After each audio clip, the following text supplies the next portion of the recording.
Hey guys, Camilo here. Thanks for watching. Welcome back to the channel. I often get questions about the Fractal products. Should I upgrade my XFX2 to an XFX3? Does the FM3 sound much better than the AX8? Does the XFX3 feel more like an amp? Hopefully some of these questions I'll be able to answer for you today. Right behind me you'll see an AX8 and an XFX2, which are the discontinued units that are still kind of widely used around the world. And then the replacement units that Fractal now sells that are the XFX3 and the FM3. If you like these kind of videos, subscribe, give me a thumbs up, leave your comments. It really helps with the algorithms. And I would also love to hear what you think of this demo.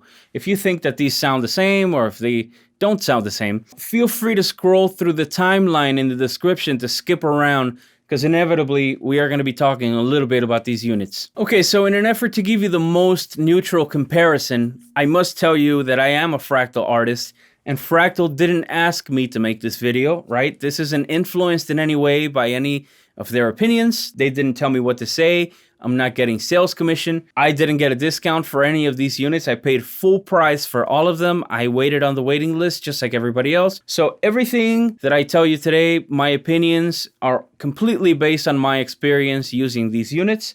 I got the XFX2 back in 2013.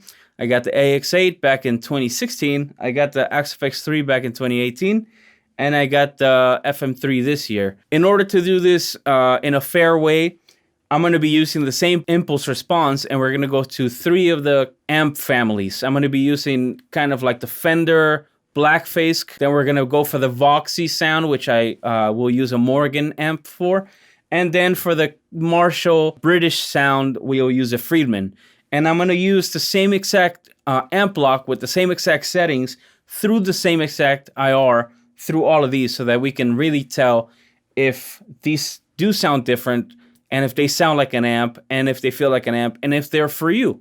And if they are for you, which one is for you? Okay? So stick around. After the playing, I will give you my honest opinion on these 4 units. All right, let's go right in.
Alright guys, well I'm glad you stuck around this far. Make sure to leave me your comments, let me know what you think. Do they sound the same? Do they sound different? Which one sounds better to your ears? Basically, the XFX3 has 4 times as much CPU as the AX8 and the FM3. Almost 3 times as much as the XFX2, right? In the Fractal forum and in the Fractal Wiki page, they tell us that the AX8 and the FM3 pretty much have the same amount of CPU, right?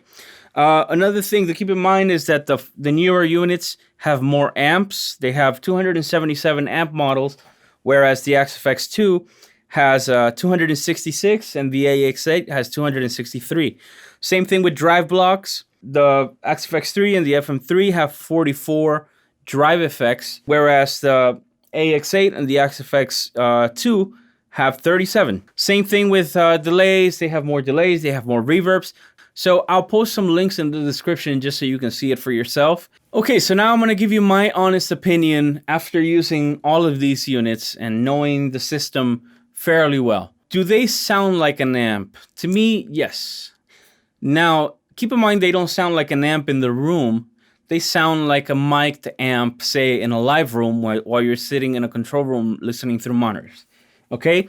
Do they respond like an amp? I think so. They're touch sensitive, they're dynamic, they clean up if you play softly, they break up if you dig in. This goes across all units. Now, do they feel like an amp? Not quite, but almost there. In my opinion, there's still something 3D-ish about a real amp. And the way that I've tested it is that I have run an amp into a load box, into the Fractal units, and then compared the real amp versus the modeled amp, and then running them through the same IR. So I'm removing all the variables of the mic and having the speaker. So I'm using the same cab IR, and that's how I have compared it. And then the difference is something very subtle. It's not something you can hear in a mix. If I sit here and play power chords through the modeled amp and then the real amp, you're not going to be able to tell. But it's something that you feel when you kind of play and stop playing. There's still this 3D thing that I don't think is super important when it comes to recording or playing live. It's not something that anybody's going to be able to tell. Now, which unit is for you, right?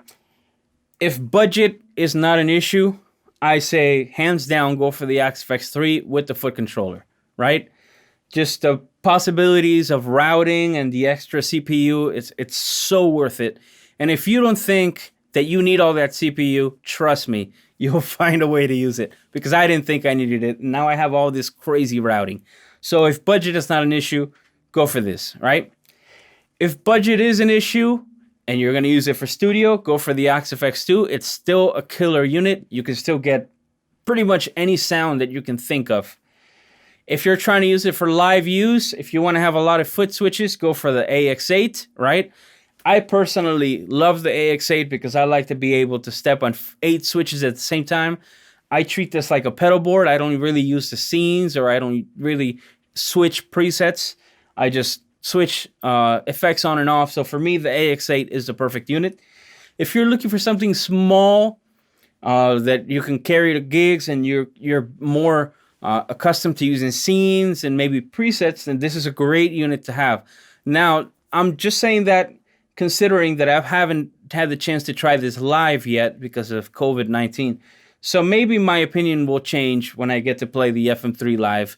But I always just kind of see myself as more of a simple, just on and off foot switches and not having to drag through pages and screens and things in real time. So there you go. There you have it. That's my honest opinion on these units. If you guys want any more videos, if you guys want me to compare any other specific things about these units, leave it in the comment below. And feel free to subscribe, hit me up. Thanks for watching, dudes. All right, see ya.